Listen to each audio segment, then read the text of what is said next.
nalobi na yo nazoya kisasa nakobenga yo okobenga ba journaliste na oyo solaka na bango na oyo solaka na bango te ngana bino inde tina résidence à 20 tonnes nakoloba na 20 tonnes vérité. Je dois démontrer aux gens pourquoi j'ai dit le mot libérer ou j'utilise la verbe libérer. Je parle à ce que moi je connais, mon frère. Sauf qu'il y a beaucoup d'hypocrites. Vous voyez les musiciens de l'orchestre Wenge Musique à Maison Mère.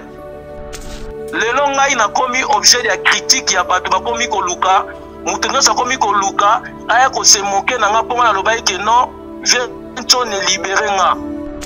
Est-ce que nga ko kiko fanda aya bisanga ke yo bakunda yo déjà? Pona nini ndeko Sankara ndeko na Sankara lobake defa sebondo alobake yo bino tubozaka na maboke na bino soki olongwe to fungoli ni boke na yo maloba na bango ko rattraper bango moko brigade madi alobi yo olati sultani oye na micro na nga nakolakisa yo kenga nazali maître ya temple bakomono suna ke sauter. Mon frère, j'ai fait plus de 8 mois nayaka wenge bakipaka ngai te. Pona nini bato baza mitema mabe envers ngai? Pona nini bato baza mitema mabe envers ngai? Ponga na famille na famille te oto na batu te. Bazo inanga pona nini? Pona ni bao inanga? Wera c'est mon mentor, c'est moi et wera qui se connaît. Kakola l'équipe a tenu son sagesse. Paka na makamna walo balelu. OK. Kakol se mutako se moke na ngai za kakol. Kakol atanga kwa makasi na vie. Pe 20 tonnes aye barango ne maza wana. Na olo bango avec respect. Aza vie na nganga za ennemi a 20 tonnes te. Na tape adversaire de taille ya wera te. Na koki même pas comme aye barango. Musika sika koko saka na vie na ngate. Musika sika mtabe manga na maison mère te. Mutu mususa koki ko finga nga meye te. Aza ko loba nini o? Ba petona so fina bango zo tambola bete ko bazo zo basi ya batu. Ye mo saka na la mosi na ye. Moni mutu atindo bananga na kucha mère na nga 3 fois. Na ye bi ba manika so na ye mo alala ka bana na ye, alala kana mama na ye. Cité moderne Africa yangonde to tient à disposition na bino pour na kozwa lopango na yo na moins cher. Tala ndeko olelaki mingi kasi biso bandeko Africa Info toyoki kolela na bino to pesi bino lupango na $1250 ya pamba okomi tata to mama lupango awa na Kinshasa mosika te na Maluku. Référence ezali simple soki okomi na zone économique ya Maluku opusani muke okomona siège ya Vodacom mbala moko okomi na lupango na yo ndeko oza déjà na retard parce que bandeko nyonso baza kowelela awa kozwa lupango na $1250 ya pamba ezali vraiment gratuit koumela te benga ngai rapidement na plus 243 999 52 66 52.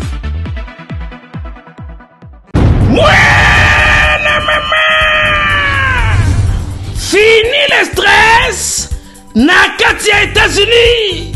Restons chez Lisa Loboko pona kolia biloko kitoko repas ya ban Afrika. Communauté congolaise, communauté africaine ezala ba Spanish pe ba américain yaka o déguster fufu ya ba congolais chez Lisa Loboko awa kaka na Champaign Urbana Illinois USA.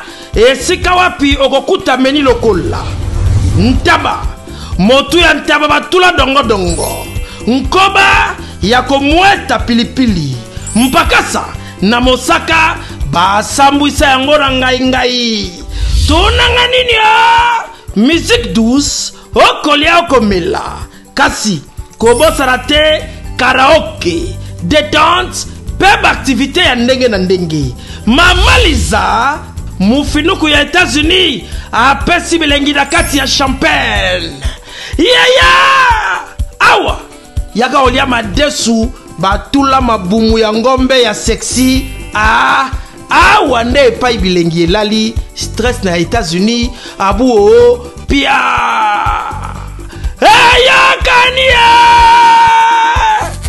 oyoki omoni o comprendre simba kanga pe bombake Adresse na biso ezali se moko 208 West Griggs Street, Urbana, Illinois 61 801 Liza Loboko, Mufinuku ya États-Unis. Nzambe ya makusa. Mounoué qui a dit que Bandoule kozonga te chez Djonga 3 azongeli base naye na Paris oyo yesika bozalaki kolia komela pe koyoka ndule na niveau ya 2 fois te boyeba ke bilenge zongi na Paris na niveau ya kosakana te chez Djonga 3 awa chaque week-end bilenge zongi ya ndule à partir ya le 17 février 2023 ouverture officielle ya Bandoule bokozwa chaque vendredi Suzuki Luzubu 4x4 grands chanteurs de mon pays à partir de 20h jusqu'à l'aube. Pe samedi, bokozwa CNN Alligator na baninga tout awa boko sepe la jolie kitoko. À partir de 20h jusqu'à l'aube. Pe dimanche sombele souka bisanga. Bokozwa Nokolias, Emile alias de Mingongo, la voix qui cloche et longo na wenge. Poussana tovanda en matinée live. Oyo ekobanda à partir de 18h tina minuit. Kasi tunanga inini. Kaka ceux qui aimaient la CDC. Mbalamoko Night Club to boîte et fungwami à partir de minuit. Ti ba 5h avec DJ Bobo. Oyo akosepelisa bino na Bandoule pe na ambiance ya kitoko. Malolo. Oui frère, Babi Djonga. La Congolia. Futur. Hein? Nous t'avons reçu la 50 boîtes. La Katakin, c'est Djonga. Chez Djonga Twanga Nantaba, Ezwami na adresse Oyo, Noisy le Sec, Nassime McDonald, numéro 25, chemin de Grou, 93 130, Ozamo Bimba. Chez Djonga Twanga Nantaba, Yangonde Zali mo boko ya ambiance, na kati ya Paris, pe na France mo Bimba. Bana Kin, Bana Dar es Salaam, Bana Poto, Bana Mokil Mobimba, Site FM Moko, Afrique Info, avec Frank Stemai, Yandankala, Twende. X-Bass, Marandura, Frank Stemai. Excellent fidèle internaute, bonjour et bienvenue. Nous sommes très heureux de vous savoir encore une fois de plus nombreux branchés sur Africa Info. Grand merci à notre sponsor qui est donc Monsieur Fabrice Guitamfou, Parking Djogo qui nous regarde depuis l'Afrique du Sud. Et sans oublier donc nos partenaires ici à Kinshasa. Nous avons l'espace Parc de Prince dans la commune de Kasavubu sur l'avenue Chikapa numéro 26C. Merci donc à son patron, M. Joël Simba Makumbu. Tu veux bien sûr faire un tour à l'espace Parc de Prince, n'hésitez pas, la référence c'est ex-Lazamba Playa. Aujourd'hui il y a un immeuble, dans ce côté il y a une boîte de nuit, il y a un restaurant 5 étoiles, il y a une chambre d'hôtel, il y a un bureau de Kitoko, il y a accompagner bien sûr séjour à Kinshasa, pour vendre à Kin. Alors pour un bon moment de gaieté, allez-y faire un tour bien sûr du côté de l'espace Parc de Prince. À Paris, nous avons l'agence la plus sérieuse de l'Europe. C'est l'agence WFS avec Diesola. Voilà, donc là nous sommes sur 31 rue Marcadet Poissonnier. Ça veut dire que à la place Château Rouge, donc métro Château Rouge. Donc dès que vous êtes là, au Tunika Diesola, toute la communauté congolaise, il y a grande, tout comme petite quantité, donc on ne peut pas dire cela. Surtout bon, on peut comme appeler en toute sécurité, à Kinshasa, au Tchèque, na Tongo, na Midi, Bazui, Awa, donc c'est, il faut qu'on ne pas dire cela, na Château Rouge. Alors rapidement, je vais vous dire aussi que le restaurant Djonga est à Noisy-le-Sec actuellement, donc le restaurant Djonga 3, nous sommes à Noisy-le-Sec sur 25 chemin de Grou. 93, donc nous avons à Noisy-le-Sec chaque vendredi, samedi, dimanche. Nous avons une production scénique. Alors, aux États-Unis d'Amérique, maman Liza Loboko, donc Bilé Kitoko, dans le restaurant Liza Loboko. Nous sommes bien sûr aux États-Unis d'Amérique. Prochainement, je reviendrai bien sûr avec les détails. Et à adresse Wana, et que ça l'abisso vraiment bien. En tout cas, clin d'œil spécial à tous les groupes, bien sûr, Best Africa. Ou en tout cas, bien sûr, il y a États-Unis d'Amérique. Alors aujourd'hui, le monde qui m'a décor un peu réduit, c'est parce que toujours il y a invité un peu spécial parce que toute l'année de jeu Toluki est joué moi pas si il s'appelle le tigre Lobeso Mpota autre et qu'est-ce qu'il fait, il est où d'ailleurs parce que même artiste nabiso animateur nabiso il y a pression à Kenda et Frank Stemai, raison pour laquelle biso équipe Mumbai Africa il faut bundani pour tozoyer quand même toyokaye bien qu'il ne sera pas avec nous sur ce plateau mais en duplex toutes les conditions sont réunies bien sûr pour tozoyer vraiment son très bien aujourd'hui. Alors il est avec nous Tomé Rozoyer. Allô Tigre Lobeso Mpota, bonjour. Oui, bonjour Franck Stemai Dissouka. Bonne santé de Ronangaï. Oui, santé à poser par la grâce de Dieu. Ah ouais. Dans l'ensemble, je me porte mieux. Gloire à Dieu. Tu sais pas parce que les fanatiques n'ont pas partout à travers le monde. Parce que tu as un fils qu'en duplex parce que pour ça n'a eu les qui moi mingi ba biloko union social la biso ba souvenir les amours et belé. En tout cas, il a fallu comme tout bounana pour que tu sois. Alors, Tigre, yebisa biso actuellement yo ozali na mboka nini? Ozali wapi parce que na kin to luki partout aux yeux. Il a la Est. France Témoin dans la Est. Mais la République démocratique du Congo, excusez-moi, est vaste. Je me retrouve dans la partie Est de la République démocratique du Congo, que beaucoup ont peur de se retrouver ici, beaucoup ont peur de se rendre ici. Na groupé sa précision à Mboka Onga na Est, juste à la proximité de notre pays voisin, l'Ouganda, quoi. Voilà, vas-y, c'est ça, quoi. D'accord. Je suis dans l'Est de la République démocratique du Congo, voilà, c'est ça. Alors, je suis au Congo. Ah. Vous êtes au Congo, à l'est à la partie est de notre pays. Alors, raison il est mieux qu'on a le besoin de parce que awa biso pe kintolemba kiote. C'est vrai, ba Congolais tout ça partout na mboka na biso. O baza pe kuna baza ba Congolais, mais tu sais que beaucoup plus industrie musicale et lengi nango vitesse nango ezalaka mingi mingi Kinshasa. Yo longo capitale yo vendre dans la partie est ya mboka. Ba raison vraiment ezali nini? Non, passage dans côté, mon passage ici, c'est pas, ça n'a pas été préparé. D'accord. C'était un passage fortuit. C'était un passage fortuit. La volonté parce que je fais partie toujours de la République démocratique du Congo. Sauf que en grosso modo, je peux dire ceci. Quand j'étais à Kinshasa, vous connaissez, là où moi j'étais. Donc, na fief na répété. Na yako zo contrat monnaie obeta na kip na Durba na compte ya société monene ya gold otobenga or. Oui. Ils ont ba bimisa nga na 2019 na zo invitation na bango na osala ba gina ba série ya ba fête ba festivité donc na sala moi ba show moko na voilà après wana na yaki ko bima na yako koma na zongi na Entebbe pour na zo vol na wana zonga na Kinshasa. Là, c'est dirigé en Angola pour Paul Otudu la Bengaïna. Non, je ne suis pas à Kinshasa, non, je connais. Je sais que non, tu n'es pas à Kinshasa, tu es à l'Est. Et non, tu es en Ouganda. Tu es en Ouganda. Tu es en Ouganda, je connais. Et après cela, s'il y a moyen, au Kiko, qui s'assemble au Yakuto. Oya koto na nini na Angola. Na Angola. Na bina y a pas de souci, y a pas de souci. Là na qui ce qu'on a loin na Ouganda mais na capitale de Entebbe. D'accord. Entebbe, je sais bien que toi tu fais des voyages, tu connais bien Entebbe ça, ville dans l'aéroport. Il y a Ouganda côté batno so ça ba mouvement quoi. Si qu'on a ko so appel mususu bata Kampala babino yoza na Uganda ko le kabiso boete il faut mettre tout en la capitale ndena ko ke na capitale na invitation ya président Bahati est congolais celui qui représente bon les Congolais en Uganda comme on m'avait dit quoi pito luka ya bazawana ba référence de luka par de Kampala bazana mais dans la komi pe wana on a fait comme on fait toujours to sololi na sali ba production wana mibale.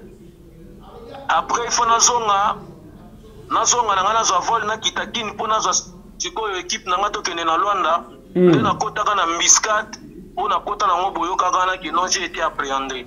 C'était pourquoi est-ce que vous avez na ba faux documents pour na kota na Ouganda? comme Ming Balobara Lobara Awa, vous avez l'intention que les poteaux m'avaient des documents falsifiés.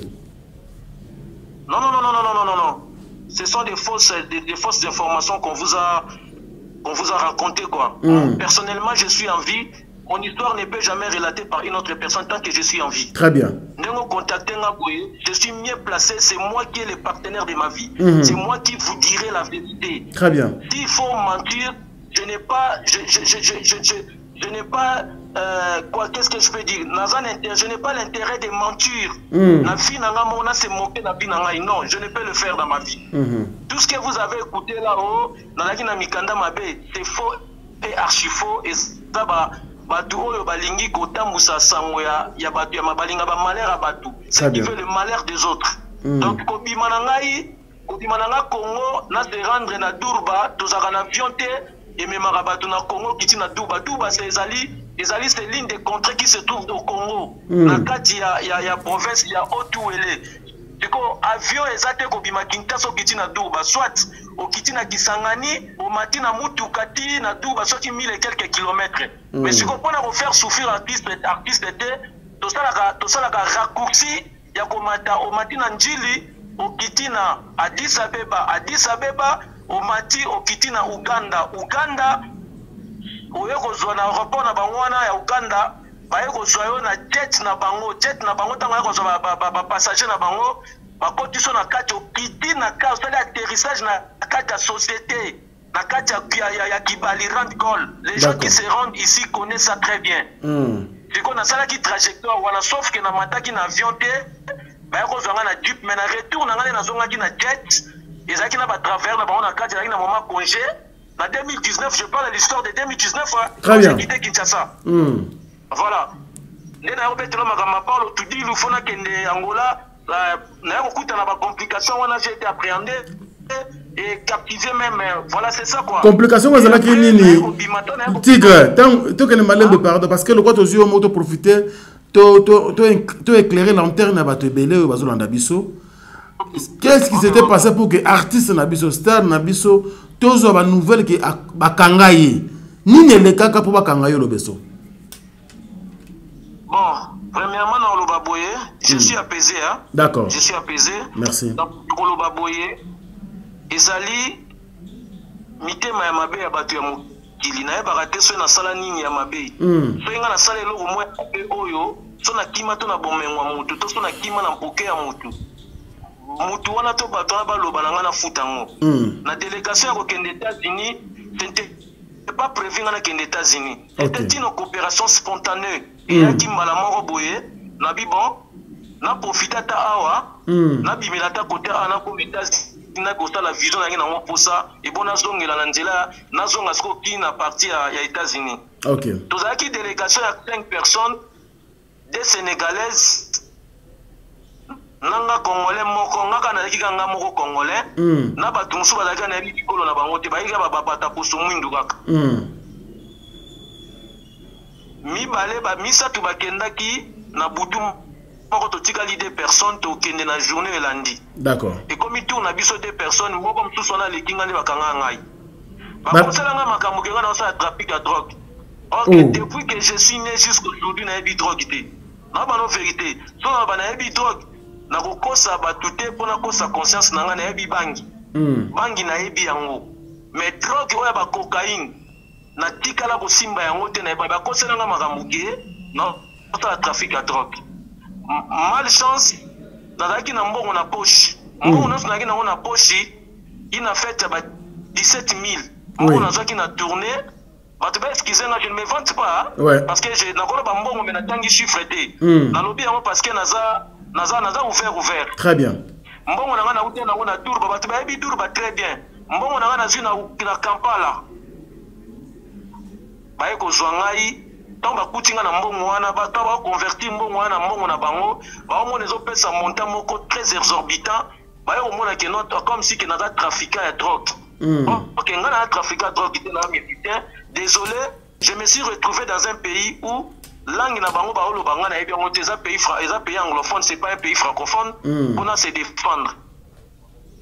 Dans l'expliquer bango que ngana musicien Nous expliquer, moi, je suis là, parce que je suis là, en anglais. Nous expliquer, que nous avons regardé mon passeport, pour la date, na côté là, nous avons visa na bino normal, na lega na kenda na ekozonga, pour na bimana kende. Bon, ils ont eu une manigance, moi, salamate, ou t'as partir à Libanda na Congo, et où t'as partir à Libanda na ki, et bima à partir à Bisso, ya chez Bisso, et landing à Tikuna. Mais ezaki loko moko yaki nango brusquement muto Congo ni ezaki déjà informé na mwata muke ozoki kopo na États-Unis te nazo bano makambo France de Maina abano makambo ngana yebi makambo ngana no bano na yebi ngona boyi kotanga bakomba batu na otanga komba mutu na munona ngai te mema makambo ngana lo banango makambo ngana lo balelo malero ngana kuta na ngona vinga ngana na satana te na kuta na ngo ce sont des choses qui arrivent. Mais est-ce que vous avez un visa pour les États-Unis normalement? Les documents ne sont pas dans l'immigration pour monter à côté de Mopaya. Papa, il y a un surtout normal. Moi, je suis voyager depuis 2008. Depuis 2008, il y a voyagé en avion, en Wenge Musique, maison mère. Et la première photo qui est en 2008, vous connaissez très bien les belles histoires. Il y a rempli formalité, il y a non document, on va document, en plus, c'est là qui est normal, il y a salité, il y a propre. Mais exactement par rapport à mon temps, vous avez le son potin. L'aéroport Nyonso, bon, on a plus de $10,000 et les garatés, je crois que vous bien. Parce que mon essaye de voyage. Papa nanga imbongo elekana kana lobi na yo j'ai perdu de 17 000 na kata 17 000 wana na soustraire bambongo tout na sala qui dépend. Je parle la somme colossale que moi j'en avais, que je possédais entre moi, c'était 17 000. Maintenant na bandi kolongola bambongo on na sala qui makambo na ngai ba voyage wana, je suis resté entre les mains avec 9 000 et quelques de dollars. D'accord. Très bien. C'est na zimbo mai na bomba papa na lekaki tina bisika ba testara na leka ba omona ngata to na komi na pied d'Afrique tout kapuna matande ba ko récupérer nga ba récupérer ngai teke pona na mbongo teta ba ke ko fouiller nga ne ba kutinga na ba mbongo na nga OK mbongo na tile lo petina na loba pe na se retrouver na boloko na pe ko bima na boloko mbongo na pe na zo yango pete mona na pete le kana ngo bakanga na ba mikanda na nganya surtout mais ba document na nga na zone bazongisela nga ba document na nga na eko mbongo zo te na beni na poison na eko se retrouver na beni na poison na nzoto. Ce n'est pas vrai. Na poison na nzoto na sur la vérité, je parle des histoires vraies, je ne peux jamais tromper les gens. Na ba preuve jour na Kinshasa na ko mona ngai na zo Kinshasa kala quand je vais caricature, je vais vous montrer les documents et les hôpitaux et les soignants. Il y a des soignants traditionnels, des soignants dans médecine moderne. Nous avons des brèves, des hôpital Île Africa. C'est là où j'ai été même hospitalisé. Île Africa, nous avons des documents, nous avons des preuves tangibles. J'ai été 3 fois empoisonné. 3 fois, le besson. 3 fois. J'ai été 3 fois empoisonné, je vous dis la vérité. Poisonné, libosom tasala nga test des garçons moko ya Rwandais. Na koma, atuninga osambela na église nini. Na bina e nazali mutu, naza ko croire na Nzambe na Dieu tout puissant. Je suis chrétien catholique, mais jusqu'aujourd'hui na kenaka pe église catholique. Na kenaka so na lingi na kei. Mais naza ko croire na Nzambe oyo asala ngai. Naza na tendance église te. L'esprit n'a pas été na bima na ke na bima. L'esprit n'a pas batango na ke pa batango. Et c'est na ke pas musulman na ke pa musulman. Nazo croire na Nzambe oyo asala ngai. Alobi na ngai poison na oza na ngo oyo, eza poison qui est déjà pris du temps dans ton corps. Eza poison ya kala. Oh là là. Na bandi kolela, abi na nga kolela te ba témoin bazali. Abi na nga kolela te loko sokomi ato salisao. Tilisi wana so esi na ye kozonga su na beni na se retrouver su na poison lisusu na bimi na komi su na mboka moko na buke vers mongol na se retrouver su na poison papa ba témoin bazali frère ba témoin bazali France de Mai ba témoin bazali na ko na zalaki na komaki koloba voix na ngezo bima lokola voix ya grand pays. J'ai perdu même la force de la voix. Ce n'est pas possible. donc na ngai ne nazalaki boye na ndenge kozela kaka ke non donc nasengaki na nzambe ne balobaka ke non si la souffrance ou la difficulté persiste il faut demander à Dieu de te retirer de ce monde na ndenge kozela retirer nga parce que namoni na lembi namoni oyo eza problème mosusu nayebi te eloko nini onga na sala ya mabe na defa eloko azali mpona se retrouver na bamakampe jo na balanga bi poison na yo oyo oza na mutu alipo sasa nanga test abi poison eza poison lelo te eza poison ya kala mpe nasala barétrospective naye kocomprendre ke no eloko wana déjà depuis kala na nzoto nayebaka te. Oh là là.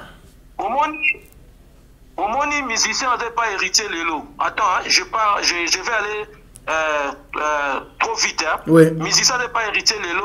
Et pas ya bien abisso ferré. Pas cheta. Non, il comment arnaqué. Arnaqué. Ah oui. Tout na arnaqué. Aza témoin. Tout là na arnaqué chambre moi dans une maison mère na Brazzaville. Tout la mouki na tongo arnaqué moni face dans les communes noires. Le gars betinga kaka tuningai. L'obeso ezai l'oni. Na bi arnaqué na comprendre été. Nazo sokola na douche na pakola savon ya baloe vera nazo ke longesa la neti pilipili. Oh. Ilo kale bananga depuis kana na ibakate. Mais na soupçonner mutute. Na calculer pe mutute mais mutu asala yango moko ayebi etali na nzambe na ye. Mais nga la kisika ke non nzamba la kisi bango ke naza loin de Dieu. Très bien. Basimba na loin de Dieu. Je suis loin de Dieu. O balinga ta mususu ba précipiter liwa na ngai. Ba kende kotanga na Psaume 5 chapitre 5 verset 15. Mutu azali loin de Dieu, France te mata nengo zawana. Mutu azana droite na vie na mutu akosaka na oti. Et simba te eleka. Alors ça la vanité, c'est ça. Juste l'histoire à la question avec laquelle que vous m'avez posé. C'est ça la réponse. Merci beaucoup, le Besson Porta. Avec ma poison, poison, le poison. J'ai des hôpitaux. Je ne peux jamais tromper toute une population ou toute une nation. Je n'ai pas demandé aux gens de faire des collectes de fonds pour moi. Moi, je n'ai pas demandé que les gens de faire des collectes de fonds pour moi. Je parle la vérité, mon frère. Alors, le besoin pourtant, on veut quand même évoluer. Ça fait trop mal. Marambozo bisabiso, yozan de konabiso, musika o yozali n'a pas problème. Nengwana, franchement, je sais que Batebele, bazali vraiment choqué, touché, vraiment courage. Nabi ke nzamba zana yo nzambe dem tabatelaka mais sikoyo lelo après ba réalité ne so vivre wana na musika ya ozali ozo vivre ndenge ni ba activité ezandenge nini osali déjà pour na ko survivre. Bon Franck, tu sais au moniteur on tourne une question liboso na relato juste petite histoire wana. Il fallait pas ngana zonga la histoire wana. On a fait l'interview avec votre confrère Miguel Nyema. J'avais tout parlé sur ça. D'accord. Bon Batouba les mbaté toi mon alito et les vidéos qui ont fait la monotonie non. J'ai juste répondu à votre question. Vous en comprendre hein? Parce que vous ne connaissez pas l'histoire. On a relaté l'histoire on a question super. Nasala 4 ans dans le baraté. Naïki Kosala juste une intervention chez votre confrère Miguel Nyema qui m'avait contacté. En privé, sali intervention de Sala Kiwana. Net c'est moqué ça n'engage que c'est moi qui connais la vérité. C'est moi qui connais l'histoire de ma vie. Ndena Yesu c'est pas la deuxième interview na Sala. Tout ça ngana yo. Très bien. Ngana tiki maramuno na maboko nzambe. Naza ko vivre na batu oyo naza artiste dans GT France de Mai naza artiste oyo na sala kombo muta ko se moquer nanga azate ko bali ba se moquer nanga je m'en fous je ne forcerai personne de me croire ou je ne forcerai personne à dire que le beso sala boui ana tina na ngote et là force nanga ezali mokili oyo yokanga ebi nanga ba pesanga confiance bisika na bande ko leka na ozanga batu ya mawate ya bolingote o ba yebanga ba monanga na télévision ba yokanga na ba radio ba lemba kite ko posta ko pesa ko ede ngai mais naza artiste en jeté naza tira bande ko tambola pe wana na lepe na ba mike na ngai to na bimi na Uganda na se retrouvaki na ba peni wana avec la souffrance que j'avais naki na sponsor moko ya masanga moko na sima nga na otanga kombo te abandaki kobetisa nga bashow je prenais quelque chose d'accord nde na envie mpo nango nde na banda boye nasala na mouvement moko artistique te sauf kaka récemment le 30 juin je pense que je vous avais envoyé les liens oui. Il y a son moko nasalaki ezali ya société moko tel F business ateka ba mapango na sele na kikole nde ba contactaki nga batuni nga santé za nde na bite santé sikoyo s'améliorer est-ce que côté la biso loko boye na bi promete société na posa no sala biso loko boye na qualité na genre musique boye nde yango to sala ki to lansaki yango le 30 on de to lansaki to chaki yango en ligne eza musique mo eza éducative na osenga pe na yo na kati interview na nga oyo so oza partie mo pe otia yango po ekosala pe bien parce que oza suivi ekosala bien po bato balanda musique ba yo eza musique moko éducative toza na conscientiser population na conscientiser jeunesse po tozalaki biso mo ba ignorant nanga mo pe na kati ya makambo na yembi wana. Voilà, c'est ça quoi. Merci beaucoup le son pote, on va évoluer. Alors récemment le 24 juin tu assistais à un grand événement où ils avaient concert à faire égaux dans le stade des Martyrs. Avant la date, tout le monde a qui yopé au côté de Kambwango, au salon qui campagne, au salon qui promotion. Il y a concert, on est à stade des Martyrs. D'abord, pourquoi qu'on soutenir faire égaux là? Parce que au la maison merte, relation ni besoin naie faire égaux là, naio l'obeso. Relation na bino zanini. Parce que au beta génération morte na maison mère. Baza ba enex. Baza ba ene, baza ba pionnier, baza ba to batongaki maison mère. Na bona nga kokota na ba bango poso lobi ke o azalaki ta musu fondateur ali au moins ba mbwa ba bimi ba yo finga yo. Au moins ba mbwa mato epola ba bimi ba yo finga yo bango baza na façon na bango ba vivaka. Ba mona ke ko finga ba to ezande ezo ba ta musu ko finga ne sala bango bazala. Mais mamba kozala cofondateur wana po olo bango il faut ça non vrai est-ce que ça d'abord vrai qui a cofondateur nazalaka te na ebité ya on a lobito yo kaka les hommes s'envolent les histoires restent les paroles s'envolent les écrits restent les écritures restent voilà ndeto yo kaka ndenge toyokaka je n'ai pas affirmé nabi na boko kota na structure na bango kuna nabika ke non eza badu bakulutu ba ene o totala na télévision basalaka pe eloko po biso pe to kokuta eloko yango pe ezali po biso pe to bima na simalika mwango et on a monaki ke vous avez l'histoire fait les concerts de notre frère de notre aîné Fally Ipupa Aigle nasalaka vidéo aposta la page na ye nga naza mission naza noko actuel eza kuti makambo te ke oyo ya tendance to ya nini te une fois ou deux fois je me suis vu avec Ferré Gola Jésus de Nuance on a bien parlé avec lui aza mutu ya lolendo te aza mutu ya mapeka te aza mutu oyo te agudaka bato je me suis rencontré avec lui une fois na Paris. Une fois tu as une matanga ya maman ya Didier Lacoste on est là se moquer na Ferré mtaranda kai ba hommage mukulu maman ya kufaka sa maman aussi elle est aussi la nôtre to vanda ngana ya ko le sika moko na ya mami lela to sola na ya ko na mtabana ko kitolo ya kutaka kutanga apesi ngambo tabenga na honorable lobeso bonjour comment na bina président bien to bandi ko sola penda bandi pe ko fortifier nga bibunda abina olanda yo na yo kako d'ailleurs pe na ko répéter côté bande ko ya wana côté so tana répéter kimanda kuna e ko yoka makambutu baba ayoka makambutu abina yoka kayo tunda uza mona mobile ko de bate via ngo za na ko ndengona et na ba aspect wana ce qui m'avait poussé aussi que non atali que non azape wenge ba ene na biso ba grand frère na biso ça le loko ya munene ndengona na salata na mbongo na pesa été mais na sensibiliser ta batu na niveau na nga na niveau ya nga na ta lelo ko wana pona ko tia pe pour sur le plan artistique pour les ala pepe na côté na ngelo na mona ki na bosa la ya ngona très bien na ça il a pas héritier vidéo na ça il a pas héritier vidéo jour à concert to mona pas héritier wata tanga beta na stade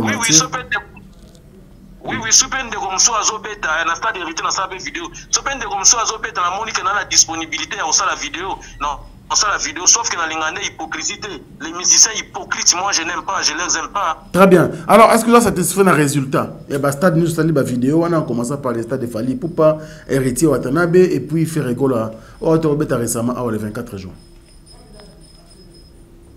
nyonso babeta ba stade na bango nyonso bien mutabande makambo fungola ba stade na génération ba jeunes eza fali poupa. C'est lui qui avait commencé. Hérité qui était venu après Fali et ensuite nous avons tous vu. Hérité venu, a fait tout le monde a pompé sa musique. Chacun a fait sa prestation. C'était dans le bon. Hein. Ah ouais. Voilà, vas-y.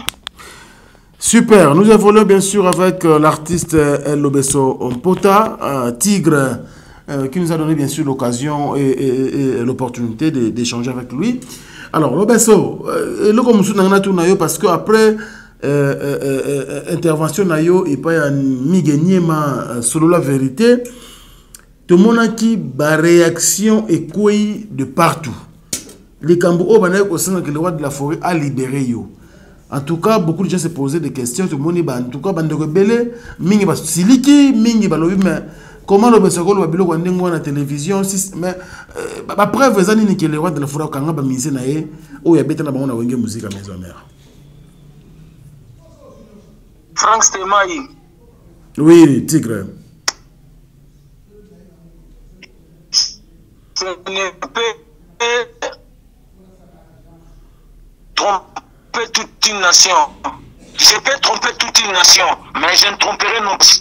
Vous me connaissez très bien, même ces gens-là qui se moquent de moi, ils me connaissent. Franck, j'étais à Kinshasa, on a réalisé des interviews. Oui. Beaucoup d'interviews que nous avons réalisées avec vous. Oui. Naza na jar ya batu ba hypocrite. Au moins côté au moins na société ya ba hypocrite. Ceux qui font l'hypocrisie. Bon accepter Lobesso, bon accepter Tigre Lobesso. Na na kachara te Frank Stemai. Si je dis la vérité, je dis la vérité. Un enfant de Dieu ne craint jamais. Un enfant de Dieu ne ment pas. Un enfant de Dieu a la véracité avec lui. Je ne sais pas si les gens de Maison Mère, je précise, je ne sais pas si les gens de Wenge Musique à Maison Mère, ils ont leur dictionnaire propre à eux qu'ils ont inventé. Moi, je ne sais pas si tu dis bonjour, Nalinga Lelingi Kolobambote. Si tu dis je suis malade, Nalinga Lelingi Kolobakeno, Naza Nabokono. Dès la famine, Nalinga Lelingi Kolobake, Naza Nanzala. Franck Stemai, moi, je ne sais pas si tu dis à quelqu'un, soit vous dites que non, vous disiez que libérez-moi, ou qu'il me libère, Nalingala Elingi Koloba, Ozandoki, au Kangamutu, les alliés selon dictionnaire. Selon dictionnaire, oh ya batu ya maison mère basala ya bango moko. Po bango basala la babiloko bango moko. Basala 12, basala la bakanaï, makambe bele banko. Ya bango siko libéré pour na bango l'inkolobake, Ozandoki, au Kangavi ya mutu. C'est de n'importe quoi. C'est de n'importe quoi. Il peut tromper toute une nation, mais il ne trompera pas leur conscience. Je n'ai pas le temps de me moquer à la personne de Weranson. Sauf que s'il faut la vérité, je dois dire la vérité. Mais au Kangango, le roi de la forêt, tu as la prison. Prison, il y a Kangayo. Je dis, je ferme cette parenthèse, mais Frank Stemai n'a pas ça la tautologie. Aux en diflex. Oui. Attendez-moi, je serai à Kinshasa. Je dois expliciter le substantif ou le verbe que j'avais dit libérenga. Deuxième intervention, je fais en audio. Naza vivant, vous allez me voir en bonne et due forme à Kinshasa, dans votre plateau. On va faire une intervention en vidéo. Je dois démontrer aux gens pourquoi j'ai dit le mot libérer, ou j'utilise le verbe libérer. Je dois le dire. D'accord. Alors, Hollande, je ne suis pas mytho. Moi, excusez-moi, je ne suis pas mytho. Moi, je ne souffre pas de la mythomanie. Je ne suis pas un caricaturiste que je vienne faire des caricatures dans vos plateaux ou dans vos interventions. Je parle à ce que moi je connais, mon frère. Sauf qu'il y a beaucoup d'hypocrites. Vous voyez les musiciens de l'orchestre Wenge Musique à Maison Mère. Je ne parle pas en général, mais certains de nos collègues sont des hypocrites. Ah bon? Ils sont des hypocrites, frère, je te dis la vérité. Ils sont des hypocrites. Balingi babi misarane tikeno nga naza mwana moko ya impoli, nga naza mwana moko ya mabe. Batu nyonso la ba osala ba analyse na émission na ngai. Basala ka ba émission na bango. Basi bamona émission na bango basala basali yango ba émissionnette. Basi bamona ba émission na basala basali yango ba analyse. Est-ce que ngana se moquer na nani ngai? Et moi personnellement, c'est moi qui connais mes souffrances où moi j'ai. Je suis en train de subir. Je n'ai pas dit que non, je suis un artiste en danger. Bango balkani, les autres qui se moquent de moi, bazolo bakeo na zoate na vie. Ezali kanda ya kozwate na rata na vie. Justement. Ils me disent. Nandaki ndeko na yo musika sika. Oh mais na maison mère. Il a lobbyé mot clairement que yoza olingi ki citro et puis voilà, babilo kona yo ba retour na yonde. Otsika wera moi kimia. Ba tebele bazolo bandengo wana. France Temai. Nakoya sikoyo omoni mutloko musika sika aza mukolo. Na bandi koloba musika sika za mukolo na nga makasi to ane différence à âge mingi. Na koki ko manke musika sika respecter mais lokolo koti na pista musika sika. Na ndaki na nolitambu. Aolobi? Na ndaki na nolitambu na yoka kinenga lobaki. Na lobi na yo boye, j'ai des gens partout qui m'ont envoyé les liens là. Na talaki yango nga moko mena ina posa te to kota na piste wana France Temai na loba la musika sika za Yuda. Yuda. Musika sika aza Yuda. Musika sika aza Yuda, aza pharisien. Ola na magam na loba. Na zo ka bien mais c'est quand même méchant le beso. Qu'on traiter mutu de Judas, pharisien, c'est compliqué quand même. Loba na yo bien. Nazoloba, je mesure mes mots. Je ne suis pas hypocrite. Au sommaire, je vous avais dit que non, je suis parmi des musiciens ou parmi des gens qui parlent la vérité. Je n'ai pas l'hypocrisie, moi. Na bandeli koloba, mosika sika za Yuda, aza pharisien. Pourquoi le bilengwana? Atika hypocrisie, akoyeko se moquer na ngate. D'ailleurs, pour votre histoire, je ne peux parler dans mon intervention à la personne de Mosika Sika.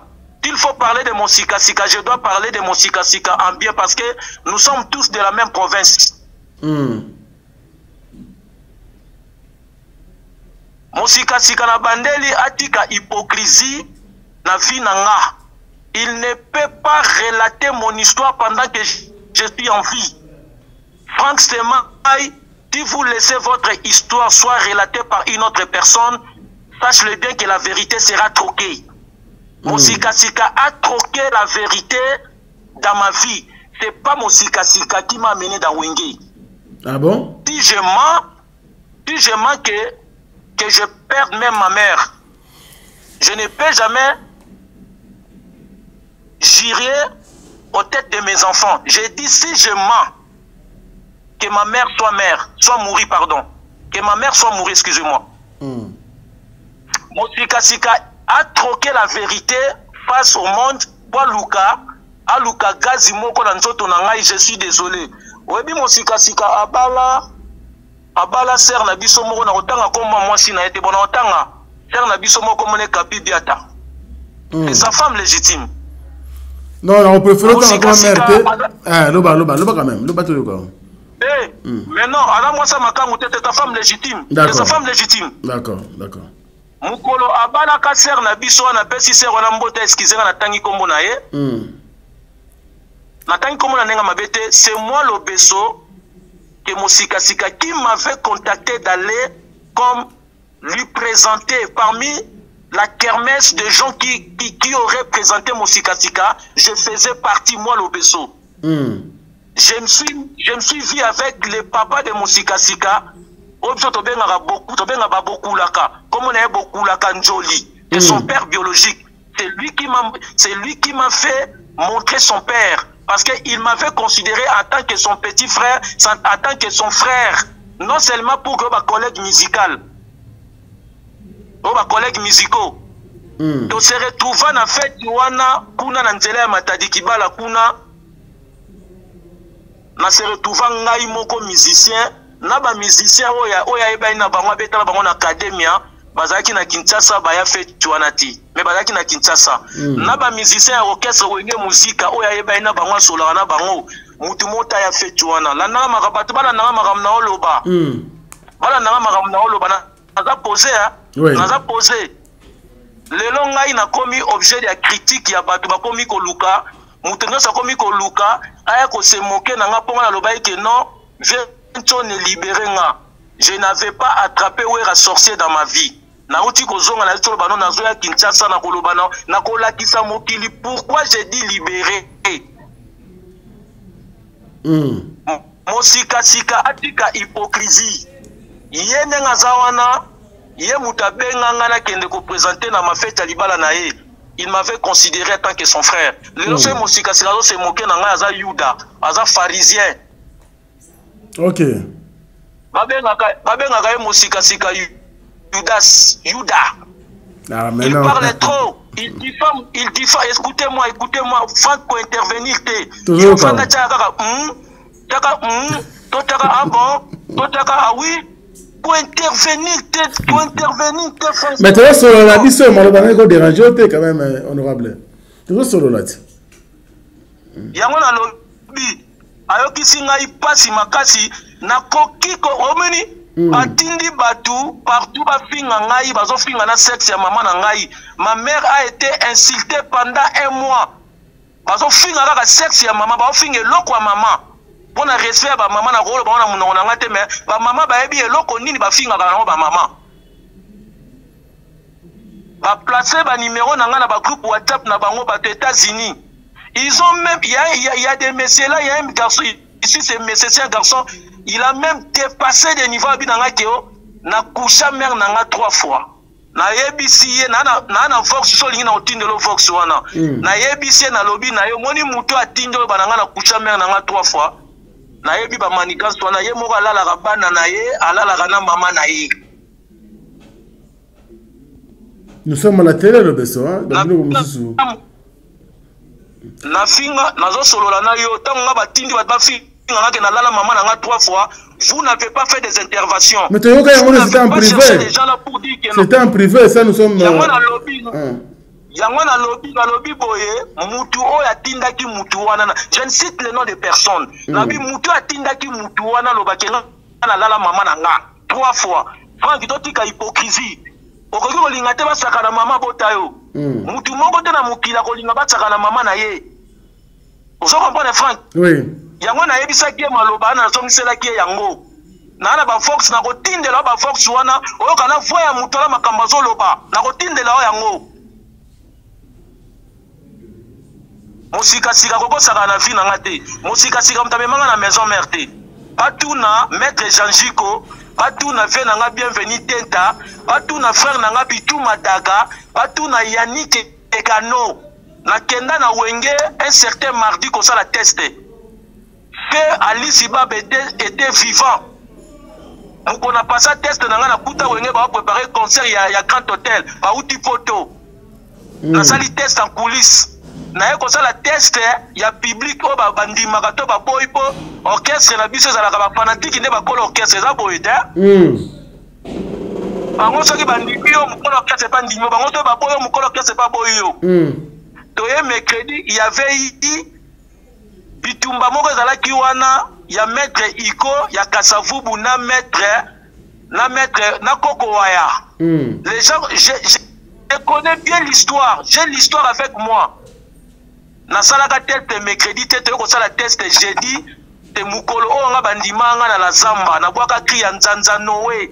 Nzanza Noé ke kuta qu'il faut qu'il sorte du ciel Noé. Salela nga batampele na bombo ya arche de Noé kotisela nga ni male emele bakota na kati tata mamelenge mobali na koko na kokolo ngai na boma mokilo yo na mai Noé chile dikando cette fois-ci yanga maye wisidi Nzanza Noé kapele arche de Noé oya kokota na kate oya kotikala kozinda eza klina baneke kokanga nango na wenge yango na zone na 2007. En 2007, j'ai la date que je me suis présenté dans Wenge et je connais aussi la date que non, je me suis retiré dans Wenge. Moi, tel que vous me voyez. Alors. Après wana, Wenge n'est pas facile. Yokanga ite papa autre question. Tokende. Naye kokende kosa la premier concert na ngai wapi ya test na Sainte-Thérèse. Ventone atuni ngoza na passeport. Na bina na passeport na aka nzoto na nzoto. Seru wana sele yo banaye ko déclarer ba pesa passeport na ye. Yango batuni nga pe yo pe oye. Oza na passeport na bina na passeport na nzoto na aka na carte de l'éther. Les images sont là. Na sala ventone na bina a ezali sena ya maison mère soko convaincre bato au côté penda ya solo la kata maison mère naza le seul animateur to musicien na ya kosala test na mema badute na ya na ngai moko na savoir na makambu na lataka na nzoto ngamo na yebi lo na salaka akosi mokili azali yuda azali escroc aza hypocrite atongaka batu ye atongaka batu nyonso tunde bozo mone wana ye atongaka sam tutu aliaka soso batia mwamba sam tutu aza nelongi ya kotonda azaka nelongi ya fufu. C'est lui qui me parlait toutes ces histoires là. Atonga J3 que J3 tika mitiki akoma ko servir biloko na restaurant na po J3 alambaka takamadesu fort na restaurant mwasi na ye. Atonga CNN na ndako moko na poto bato bazalaka wana baza batu na bakenda ko yebisa CNN. Atonga kakola obenga sanga bi ko conseiller na yote atinda mwasi na bane na poto azo kufela siksa wera ya kanisi wera okena ye wapi. Atonga wera mukolo wera yaka kolena kata ndako na so ti vrai ou faux na zaka na poto te. C'est lui qui m'a relaté cette histoire wera ya kolia epa na ye na ndako na zo déclarer ba tela e pilipili ba fina citron na kati to tangawisi ba kata mike. C'est lui qui m'a relaté toutes ces histoires.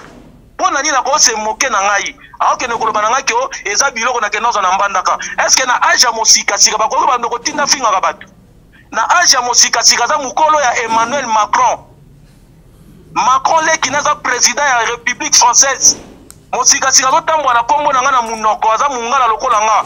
Je ne fais pas le tribalisme. Qu'il cesse de parler mon nom dans sa bouche. Ti mukoto ko bima na mukili oyo batu musuba se moke na nga mosika sika te papa.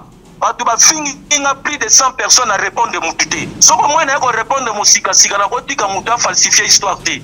Quand on a sali test eleki mikolo na mona na lisusu te.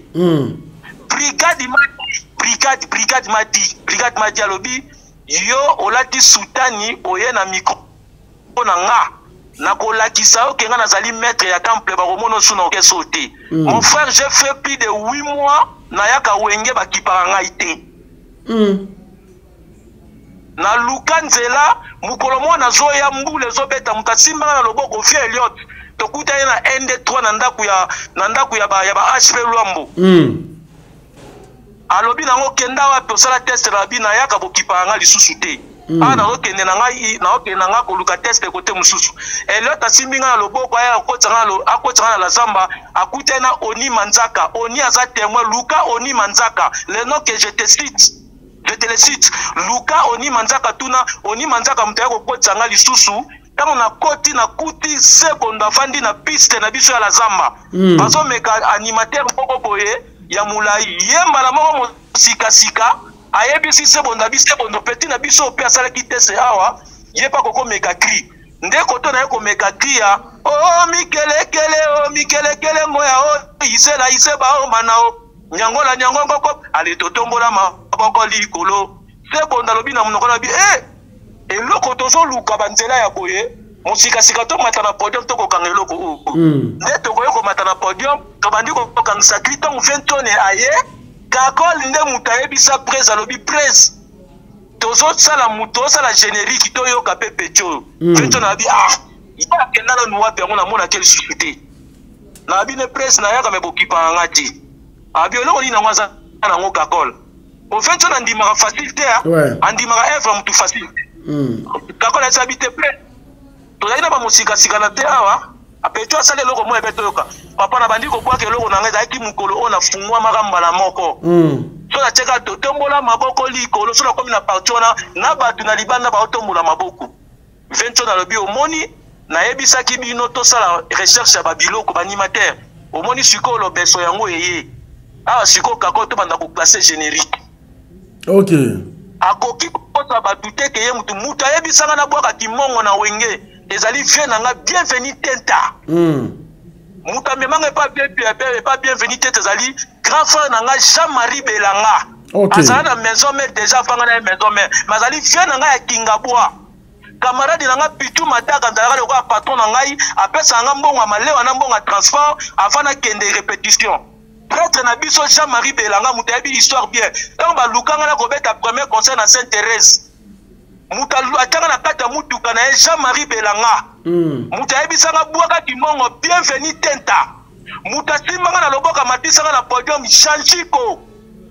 Azobeta histoire lokuta azako mesurer kombo na ngai na bato songolo pakala abetaka miziki na ye pop solo abetaka miziki na ye o pakala songolo musika sikoza yuda lokolo luki a faire ou engagé à faire na ngai na ye ko démasquer na bisao que non tika hypocrisie obeta eloko te na wenge o luka ebo pesa e guitare aif sabino abeta guitare nini na wenge abeta guitare nini na orchestre na bango soki wasala ki soka academia yazalaki humoriste ya 20 tonnes to 20 tonnes avant de kaosa calculer ba mapangu na ye na bandaku na ye ya kana sekisaka 20 tonnes po nini 20 tonnes longola ba stress na ba raisonnement mutasala ke musika sika songa akende poto ezali papi kakol.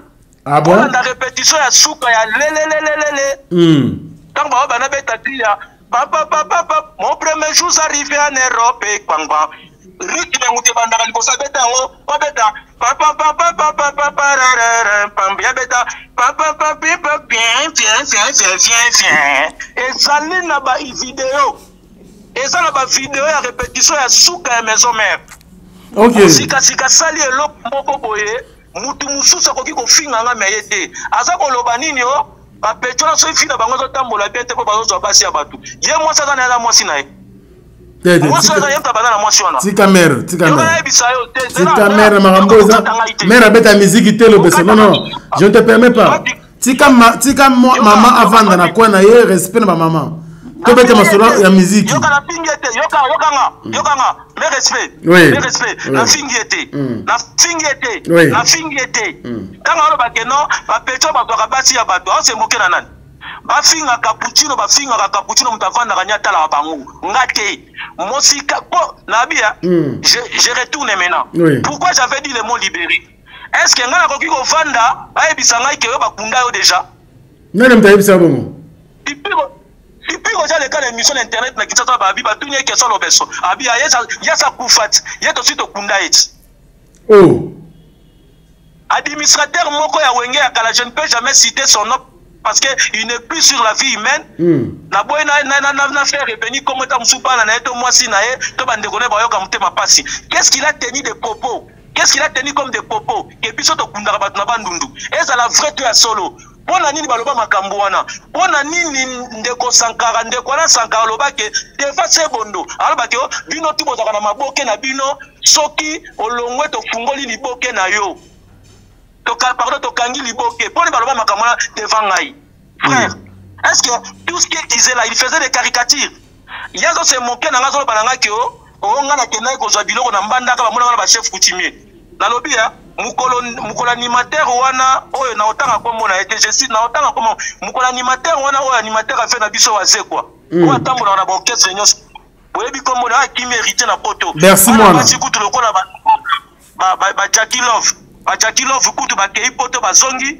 mais ye tata mubimba akimi poto ba Jackie Love kutu bazongi mais ye akimi poto akimi asali hérité bêtise mami balé bazoli ngaba mesurer ngana animateur wana ebo koma komba bana etela koma mosi na ete babi yem takimi sa na maison mère papa ezaki motema mabende zo sala bango yokana bisayo l'histoire est là ils ont la volonté de falsifier toute une histoire ils ont les rancœurs tels qu'ils sont là ngala za mutu alang na pochité na za mutu alang na pochité ba bano vérité je parle que la vérité bato balo ba vérité Fumukimba bande ko ba vérité na za mvulusi Martin Luther King disait des vérités Moussé Laurent Désiré Kabila avait la véracité il a été exécuté très tôt balingi bato balingi ko ba vérité te balingi bato ba faire ko kosa makambo ko pesa bango beloge pona nini yazo balang on se moquer na pona makambo ba chef coutumier pona nini mukolo animateur wana se présenter na kati orchestre la biso wenge musique à maison mère ba matisa ba chef coutumier likola podium maloba na bango ko rattraper bango moko ye na age na ye ba chef coutumier bazali ba chef coutumier nani aka ba chef coutumier ngo nani ayaka na ba chef coutumier jour test à l'Obeso ya Bercy oko luka bango tout na bango je ne connaissais pas ces gens là qui les avait appelés de venir là-bas na évité ba chef coutumier bazali na ebele so inga na komona ba chef coutumier na ngai esali nini bana balaki biso makambo wana makambo bana balaki biso ngo eza bango mo te bangi ba ndo kosa batu ngana fai na ngaki na fang temai na fai na ngaki mia mikolo no so afinga ga sexe mama na ngai ko finga ngao na bia nani ngo aswana nani aswate ne naza awa na lata ka bilamba ya sika mta sombela nga bilamba na Gilles Dikando toko yebi Gilles Dikando lukike na Paris tuna Gilles Dikando motema mère na biso mapo finini grand frère propre Dikando motema ya mapo finini le patron de Noisy-le-Sec papa na Laetitia Kalusevito akenda poto na 16 ans na lata ka bilamba batu ba pentela mikinza te na lata ka bilamba basomba ka bilamba ya sika et koti na kati ya carton ekiti na Kinshasa boda lufanga de zui yango te na CAA na zui yango ti na mboka oyo mosika sika koki ko se moke na ngata za Yuda asa hypocrite yazo ba bazwaka basi ya batu yete mutaleka na television abiki batumbela cappuccino sinta ba balela e pilipili na faire héros musique cappuccino ebete sika moko te yete yam tolo ba na television te yaso mona na leki na television na se moke na kombo na ye yako se moke na kombo na nga le batu musuba sakana nga mosika sika beta guitare na wenge abi sabino rythme o ya beteza ya ye eza rythme nini mosika sika ninga na hôtel mananga komata la République française ndena o ko komango alinga se moke na nga ye mwasi aza na ngoyempe bana na mwasi ona si mwasi aza ka mwasi ya camarade mo ya fali abotola mwasi ya batu azoko kobotsa mwasi na ta tika mère na makambo yo tika mère na makambo na lobi na la fingi mère ta la sœur na ngai na fingi ete mosika tsako se moke na ngati aza hypocrite atonga ka batu nyoso tu atonga na fentone yewe ndenga zana atonga na fentone babi misela nga video nini o ngalo beso na fandi na za ko finga wera babi misela nga video wana il me haïs pourquoi France de Mai parce que inanga pona ni ba inanga to na sengelo ke pa wera parce que wera c'est mon mentor wera c'est mon mentor c'est moi et wera qui se connaît babi ezali évangile selon mutu na mutu ne komel na ye mata koma jaka koma lika contexte nga lingito zo le beson pota s'il te plaît oza mutu mayele au moins lika mutu mutu lobango il faut que tika yango na contexte o ya lobeli contexte o ya lobela ki likambo libération et ça a prononcé maloba ya bénédiction sur yo ou bien ezala ki libération en moyenne nini c'est ça le problème. Mais c'est France Témoin, je suis apaisé, je mesure mes mots. Oui. Alors puis, entre parenthèses, j'ai ouvert la parenthèse et je l'ai fermé celle. Dans l'obéa qui n'a 20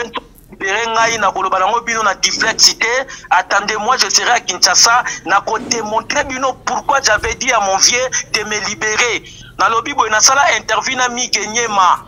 Na loba so ba tata botanga biologiquement na wera na kopona wera pona nini bato baza mitema mabe envers ngai pona nini bato baza mitema mabe envers ngai ponga na famille te oto na batute pona nini bato ba ola ki sa méchanceté envers nga je suis redevable à Wenge Musique à Maison Mère. Pourquoi pas Wenge Musique à Maison Mère est redevable à l'Obeso?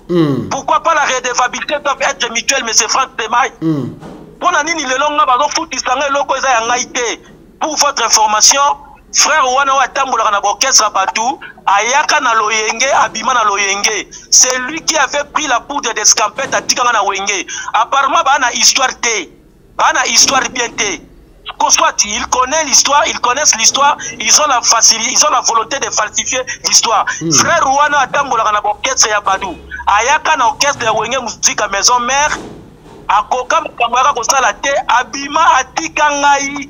Ya zonga ke pas faire comme isu ko finga orchestre ngana tikala ki na orchestre soki na longa ki na koka ke isu maltraitance le kaki mon frère maltraitance le kaka atanyama batreta ka ende ngwana te na sa mutu na pe na batu na souffraka te. Pour votre information je vous dis ngana souffraka te mutaboko la maman na ngazate mutatangisa ka ba na ngazate mutato futela baleki na classe na université na IS azate nazotangisa bato ndenge omoninga boye nazwa chance ya kokoma université te nazwa chance wana te parce que ma mère n'avait pas de moyens que je puisse continuer mes études jusqu'à l'université. Mais moi j'ai eu la chance de Ouera. J'ai dit si on met mon père biologique avec Ouera, je dois choisir Ouera. Je n'ai pas dit que Ouera c'est un sorcier. Je n'ai pas dit que Ouera entorse la vie des gens. Mais na contexte on a qui libéré et lesquels bango kilo. Bakoki ko démystifier yango te. Attendez, moi-même je serai à Kinshasa, je dois devoir démystifier ça. Merci. Merci beaucoup Lobeson Kota. En tout cas, je suis très content parce que au PCB sont vraiment temps. Et puis tu as parlé avec tout ton cœur, on a compris que Ozab Moutem m'a bêté, m'a bêté pour les rois de la forêt, parce que Mingi Bazala qui est vraiment choqué et puis agité. Après ma propos chez mon frère Miguel Niema, tout le monde a mis Salami de part et d'autre, et Moussou va qualifier de tous les mots. Et heureusement que tu as vu au Mexique explicité biso en quelques réalités à Maloba ou Yorobaki. Je mérite que vous allez vraiment apaiser. Question pour moi de remercier également quand on a il y a Jules Dikando, il y a Mère Nabiso, Mapo Finini, ou ya Sungarbe va te belé, en tout cas clin d'œil spécial à lui. Et puis sans oublier, merci pour la première dame de Lausanne. Il y a Papa Nabiso Gobelich, il y a parents en Rich, on dit Louawa, un enfant pas comme les autres. Je ne peux pas oublier également. Un enfant pas comme les autres, Andy Louawa. Ah, Rich Andy Louawa, un enfant pas comme les autres. Nayebi à Lausanne. Très bien. Nayebi d'éviter, mais naoka komone ba elanga komone pe na Kisasa. France Temai. Oui. Nazolo baboye. Nazolo baboye. Kakola l'équipe a tenu son sagesse. Paka na makamna lo balelu. OK. Kakol se mutako se moke na ngaza kakol. Kakol atanga kwa makasi na vie. Le 20 ne aye barango ne mazawana. Na olo bango avec respect. Aza vie na nganga za ennemi a 20 été. Na tape adversaire d'état ya we raté. Na koki même pas comme mais aye barango ba musicien na aye ba bima na quatre orchestre ba hypocrite. La plupart je ne dis pas en général, je ne dis pas tous les musiciens. La plupart, si 100%, 85% sont des hypocrites. Ils parlaient à mon fait au nom des vieux. Quand il vient devant vieux, il sourit. Franchement, accepter la personne qui te fait sourire, non, accepter la personne qui te fait blesser, qui te fait choquer, qui te dit la vérité. Ce sont nos frères musiciens de l'orchestre Wenge Musique à Maison Mère. Parmi entre eux sont des hypocrites. Ils ont l'hypocrisie notoire. Aujourd'hui, parce que ça la kidnapping na Kinshasa. Au moins musicien ni to mutamabo ni na lobeli yango. Yebisanga. Nazolo bata.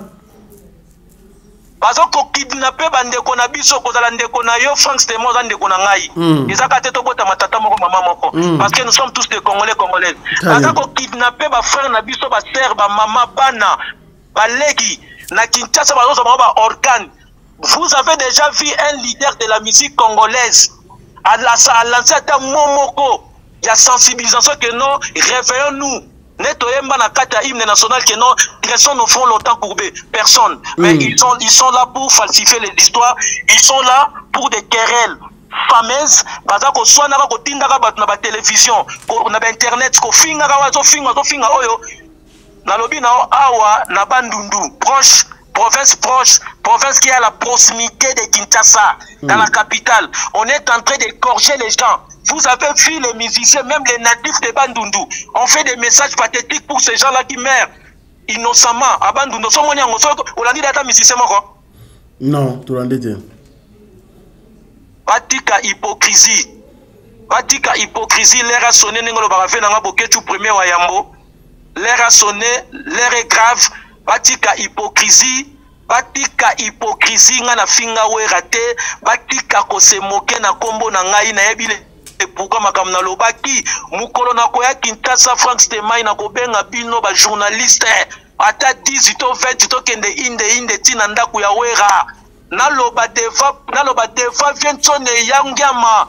Pourquoi nga na lobaki likambu boyo yangiama oza na batute batu na yo zaka na bango nde baloba na nga makambu boye boza ko ina ngai pamba batu bazo ina nga pamba Frank Stemai ba olinga nga na kufa.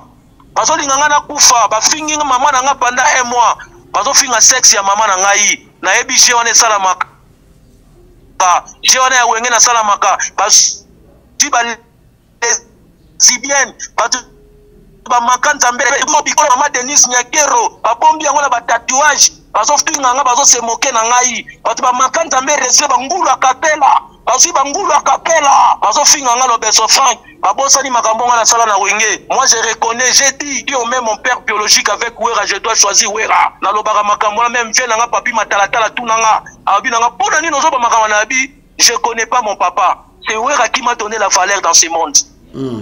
Pourquoi bazo yina c'est mai bazo yina nga pona ni bino ba journaliste bolobaka te bino ba journaliste bolobaka te bopanga ka bato na Frank. Or que vous êtes les églises au milieu du village. Kakola leki bango na maele kakola lobi na banga lobi na yebi keleki na ngana za maele na kosenga na ye ake no rectifier parole. Si Kakol m'avait insulté, j'aurais pleuré toute ma vie. Mutu oyo fento na koko simba na loboko alo bakewa za pig petit na ngeza papi Kakol. Na vanda na maison mère pendant 10 ans. Na mona tata wana kima répétition te. Na mona ekota kima concert te. Soki na zampiaka na kote na bina yama tozo kende na pas vie a libérer ngambonga na futa palenga na zampiaka. Yama bozo futa bisote e umeli. Abina ngai se abina ngai lobebe zala kimia. Jana benga mutu moto ke neko zambongo. Kakola sa memanga bisika mi balé. Toke mukolomo be tozo $1,500. Tiens m'attend parler. Papi matalatala tunanga lobi na ngai pona nino lobaka makambu oyo. Que ce batte tata botayo na we pona wana bi oui, je ne suis pas hypocrite moi. Je connais pas les papas. Je connais pas l'enfant qui est né qui connaît pas son père. Mais si j'ai eu quelque chose dans ma vie, je suis aujourd'hui une marque dans ma vie. C'est grâce à Weranson. J'ai beaucoup d'estime pour Weranson. J'ai beaucoup d'estime pour Weranson. Je suis redevable à Wenge. Quand on parle de Wenge, c'est Weranson. Pourquoi pas eux ne sont pas redevables au Pesco? Mon frère, qu'est-ce qu'il fait à ma vie? Qu'est-ce qu'il fait à ma vie? Il fait quoi à ma vie? J'ai tant souffri. Na ba souffrance na ngeza ya mbongo te ya bilamba te na bandelo banayo naza na bato basomela nga biloko soit bienvenu Pousu soit Peter Douabanza soit Christian Dianvita soit Diesolo moni Diesolo no totanga kombo wana atindela nga bilamba mbalebe na Kisasa soit vient nga de Paris. Oso kompana yoto sawa mutasomela nga bilamba ya sika bango wana Gilles Kanda somba bilamba ya sika bilamba batu bapentele mikinza te tuna Chevignon Sente azwa biloko mususu wana yeko tikela nga na poto nana ba Michel Mbongo nana ba Pichu Lineker bana mo nana ba Tebele nana ba Kabi Tubile nana ba José Ntumba Mukanda nana ba Yannick Lebolo nana ba Yannick Kayenga nana ba Tebele nana ba Pichu Boto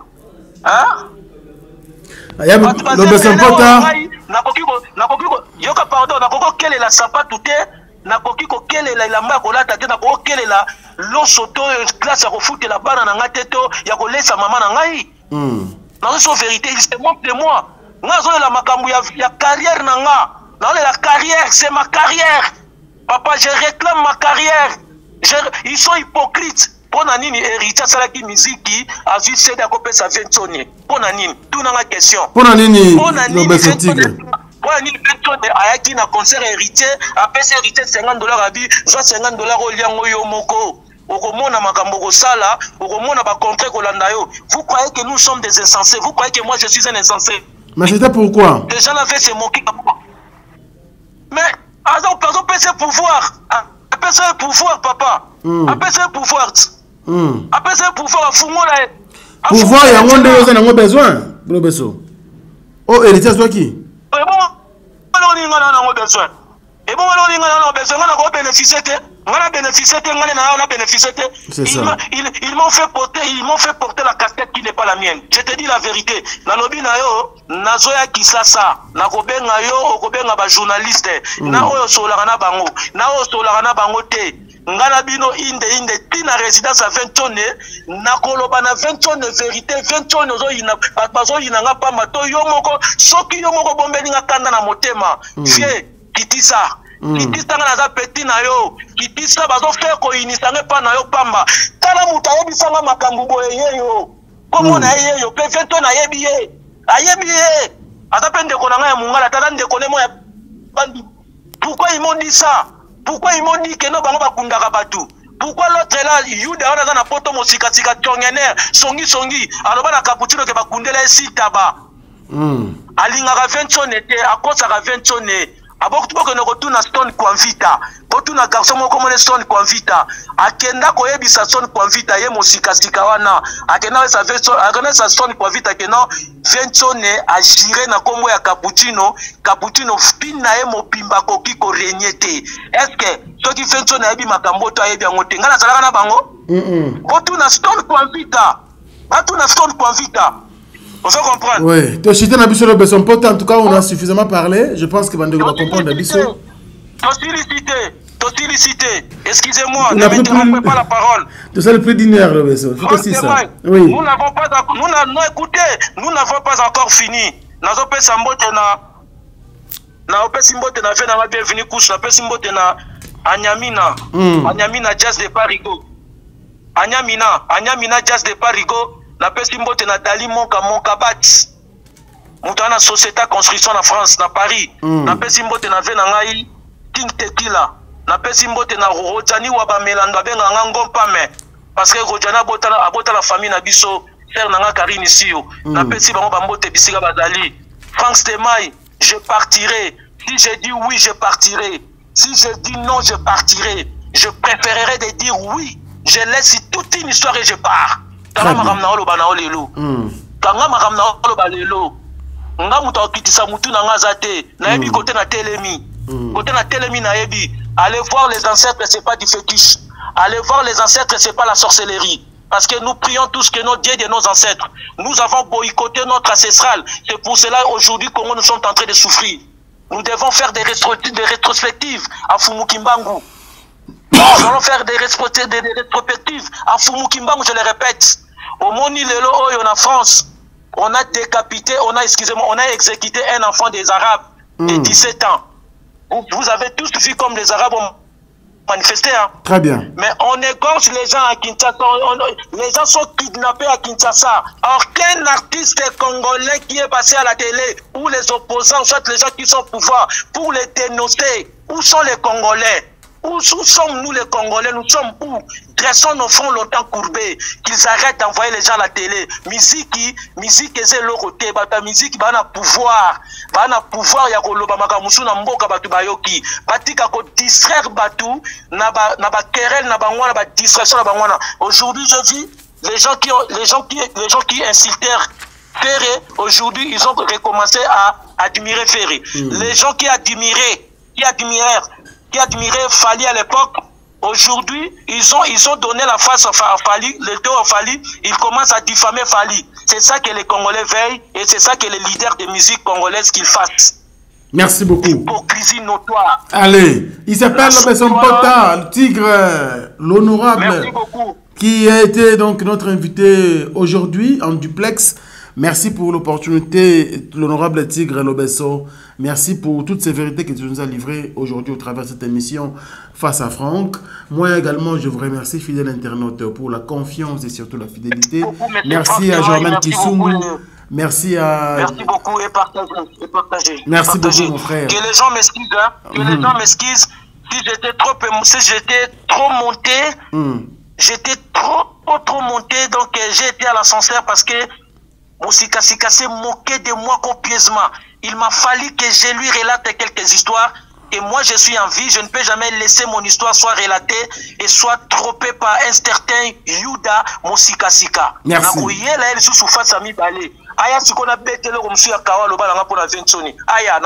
Merci, Lobesso. Allez, porte-toi bien. Hein? On est ensemble. On t'attend à Kinshasa. Qui n'a pas quand? Je ne suis pas malade. Je ne suis pas malade. Je ne suis pas malade, je ne suis pas souffrant. Tu viens quand à Kinshasa? Dans 2 semaines, je suis à Kinshasa. Dans 2 semaines, d'accord. En tout cas, on t'attend impatiemment, hein, Lobesso. Oui, avec toute impatience. Et rassembler les musiciens, nous allons aller jusqu'à la résidence de Vincone. D'accord. Je vais dire, vous la presse, vous serez là. Merci. Merci beaucoup, Lobesso. Alors, c'était là Lobesso Pota Tigre qui était notre invité d'aujourd'hui. À l'émission Face à Franck, c'est vraiment compliqué de les gérer, mais bon, on l'a fait quand même. Ici, donc, je pense que beaucoup de gens, tant que, surtout mon vieux que j'aime beaucoup, Jules Dikando, Moté, ma mère n'a besoin pour finir. Merci également à celui qu'on appelle José Moulumba, les Bogards de Birmingham, Yammer Nabiso Beni, Ipenda Moulumba Barcelone, sans oublier Noël Okito Black Dedon, le jeune millionnaire, tous les amis qui nous aiment, les patrons Djonga, Okula, merci à toi, merci à Diezola, merci à Succès Kastongo, merci à tous ces amis en tout cas. Nakobo, ça n'a jamais, alors jamais, celui qu'on appelle Dekos Mukoko Mona Nzambe. Merci beaucoup à vous tous. Bozé Belé, Olga Mawete Mokonzaka Belo, Alain Dinamolo, mon surprise agréable Bogati Napoche. Non, Majani Samba Kondi, clin d'œil spécial à vous. Si vous avez aimé cette émission, donc Gino Massampu est de retour. Il vous a servi. Merci à vous. Cité moderne Africa. Yangonde, to tient à disposition na bino. On a kozwa le pango na yo na moins cher. Tala ndeko, olela ki mingi. Kasi biso bandeko Africa Info. To yoki kolela na bino. To pesi bino lupango na $1250 ya pamba okomi tata to mama lupango awa na Kinshasa mosika te na maluku. Référence ezali simple, soki okomi na zone économique ya maluku opusani muke okomona siège ya Vodacom mbala moko okomi na lupango na yo. Ndeko oza déjà na retard parce que bandeko nyonso baza kowelela. Awa kozwa lupango na $1250 ya pamba ezali vraiment gratuit.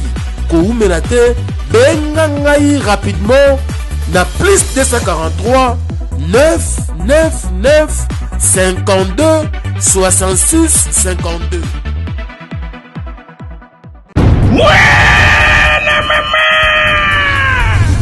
Fini le stress na kati ya États-Unis. Restons chez Lisa Loboko pona kolia biloko kitoko repas ya ban Afrika. Communauté congolaise, communauté africaine, ezala ba Spanish pe ba américain yaka o déguster fufu ya ba congolais chez Lisa Loboko awa kaka na Champaign Urbana Illinois USA esika wapi okokuta meni lokola ntaba motu ya ntaba batula dongo dongo nkoba ya komweta pilipili mpakasa na mosaka basambwisa yango na ngai tunanga nini musique douce okolia okomela kasi kobosana te karaoke détente peba activité ya ndenge na ndenge Mama Lisa mufinuku ya États-Unis apesi bilengi na kati ya Champagne awa yaka olia madesu batula mabumu ya ngombe ya sexy awa nde epai bilengi elali stress na États-Unis abu pia yakania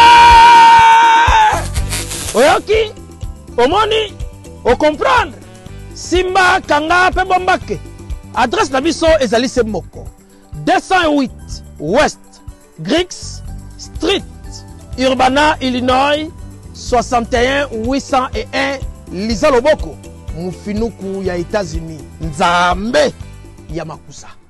Mounoué qui a dit que Bandoule kozonga te chez Djonga 3 azongeli base naye na Paris oyo yesika bozalaki kolia komela pe koyoka ndule na niveau ya 2 fois te boyebake bilenge zongi na Paris na niveau ya kosakana te chez Djonga 3 awa chaque week-end bilenge zongi ya ndule à partir ya le 17 février 2023 ouverture officielle ya Bandoule bokozwa chaque vendredi Suzuki Luzubu 4x4 grands chanteurs de mon pays à partir de 20h jusqu'à l'aube. Pe samedi, bokozwa CNN Alligator na baninga tout awa boko sepela joli kitoko. À partir de 20h jusqu'à l'aube. Pe dimanche sombele souka bisanga. Bokozwa Nokolias, Emile alias de Mingongo, la voix qui cloche et longo na wenge. Poussana tovanda en matinée live. Oyo ekobanda à partir de 18h tina minuit. Kasi tunanga inini. Kaka ceux qui aimaient la CDC. Mbala moko night club to boîte et fungwami à partir de minuit. Ti ba 5h avec DJ Bobo. Oyo akosepeli sabino na bandole pe na ambiance ya kitoko. Malolo.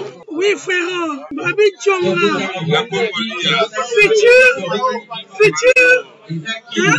Nous t'aurons la 50 boîtes. La Katakin, c'est Djonga. chez Djonga Twanga Nantaba ezwami na adresse oyo Noisy le Sec na sima ya McDonald numéro 25 chemin de Grou 93 130 Oza Mobimba chez Djonga Twanga Nantaba yango nde ezali moboko ya ambiance na kati ya Paris pe na France Mobimba. Bana King, Bana Dar es Salaam, Bana Poto, Bana Mokili Mobimba, Cité FM Moko, Afrique Info avec Frank Stemai, Kiandankala, Twende X-Bass, Marandura.